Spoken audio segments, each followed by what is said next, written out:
ఇప్పుడు చూడండి, ఇది మాకు ఇంకా దగ్గర పండిపోయే దగ్గరికి వస్తుంది, ఇంత సైజు ఇది. తర్వాత ఇది పూత మీద ఉంది, చూడండి అంత పూత మీదే ఉంది. ఇది చూసి చిన్న డబ్బా, ఇది చిన్నది చూడండి, చిన్న డ్రమ్లో హాఫ్ మట్టి కూడా వేసాను. నెక్స్ట్ ఇది పూత మీద కూడా ఉంది ఇప్పుడు. అంటే ఇది పెద్ద పింజులు ఉన్నాయి, మళ్ళీ చిన్న పువ్వు ఉంది. ఇవన్నీ ఇలా నిలబడిపోవాలి అంటే ఇలా వస్తుంది. వచ్చాక ఇది బలం సరిపోతే మొత్తం పువ్వు పింజులు అన్నీ రాలిపోతాయి. అవి రాలకుండా ఉండాలనుకుంటే మనం దీనికి బూస్టింగ్ ఇవ్వాలి. బూస్టింగ్ అంటే బలాన్ని ఇవ్వాలి. బలం ఈరోజు ఏంటి ఇస్తున్నాను, ఫస్ట్ మనం ఇచ్చేది ఇంతని ఇలాగ కవర్తో ఇలా పెట్టుకున్నాను. ఇక ఇది కిచెన్ వేస్ట్ పెట్టుకున్నాను. ఇంకా దీనికి సరిపోవట్లేదు, ఎందుకంటే ఎక్కువ పూత కాయలు ఉన్నాయి కాబట్టి ఇది కూడా సరిపోవట్లేదు.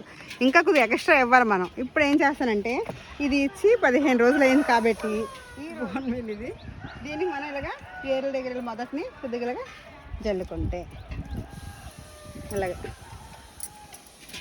అంతే. దీనికి ఈ వారానికి ఇది బలం కూడుతుంది. ఈ వారం పోయాక మళ్ళీ వేరేది మార్చాలి, అది కూడా చూపిస్తాను.